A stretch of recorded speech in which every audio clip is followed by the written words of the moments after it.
नाशिक जिल्ह्यातील एक छोटंसं गाव, पण इतिहासाच्या पानामध्ये जिथे राज्यकारभार, न्याय आणि कलेचे अद्वितीय दर्शन घडतं तो चांदवड येथील रंगमहाल. नमस्कार मित्रांनो, मी हर्षल. मी इतिहास शिकवत नाही, मी तो पुन्हा जगायला भाग पाडतो. महाराणी अहिल्याबाई होळकरांनी 18व्या शतकात बांधलेले हे वाड्याचे वैभव आजही भूतकाळाच्या आठवणी जपून आहे. त्या काळात चांदवड हे होळकर साम्राज्य एक प्रशासकीय केंद्र होतं. इथे घेतले गेले निर्णय राज्याच्या भाग्याला वळण देणारे. इथे होती न्यायसभा आणि इथे चालत होतं होळकरांचं प्रशासकीय व्यवस्थापन. या महालाच्या भिंती आजही कुजबुजतात. एक एक सुरंग, एक एक पायवाट सांगून जाते संरक्षण आणि शौर्याची कहाणी. आज हा वाडा बंद असला तरी त्यातला इतिहास आपल्याला नेतो थेट त्या काळात. हा वाडा 3 मजल्यांचा असून त्यात लाकडी खांब, कोरीव सजावट आणि नक्षीकाम केलेली भिंती आहेत. यामध्ये एक भव्य हॉल आहे ज्याला रंगमहाल म्हणतात. याच ठिकाणी अहिल्याबाई न्याय आणि प्रशासन चालवत असत. या वाड्याच्या भिंतीवर रंगकाम असल्यामुळे याला रंगमहाल असे नाव मिळाले. इथे फक्त राज्यकारभारच नाही तर सुरक्षितेचं एक गूढ रक्षणही होतं. कारण या वाड्यातून एक गुप्त सुरंग जात असे जो थेट रेणुका मातेच्या मंदिराशी जोडला गेलेला होता.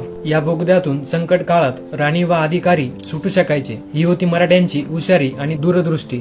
पुढे उभा आहे रंगमहाल, शौर्याचं आणि न्यायाचे प्रतीक. आणि त्याच्या मागच्या साईडला होता अजून एक वाडा जिथं चालायचा प्रशासनाचा गूढ भाग. शांतपण तितकाच महत्वाचा. हा मागचा वाडा हा होता त्या काळाचा पाठिंबा जिथून अंतर्गत काम, संरक्षण आणि लष्करी हालचाली घडत असत. या वाड्याच्या दालनामध्ये एक शांतपण पवित्र जागा आहे जिथं आजही लक्ष्मीनारायणाची मूर्ती विराजमान आहे. रंगमहालाच्या समोर उभा आहे रक्षणाचं प्रतीक श्री हनुमान मंदिर. या रंगमहालातून चालायचं एक असं राज्य जिथं राणींच्या लेखनातून न्याय जन्मायचा. अशी होती चांदवडच्या रंगमहालाची शान. अहिल्यादेवींचा शौर्य, भक्ती आणि दूरदृष्टींचा जिवंत नमुना. जर तुम्हाला हा इतिहासाचा सोनेरी तुकडा आवडला असेल तर नक्कीच शेअर करा, कमेंट करा आणि पुढच्या व्हिडिओसाठी तयार रहा. तोपर्यंत सर्वांना जय जिजाऊ, जय शिवराय, जय शंभूराजे.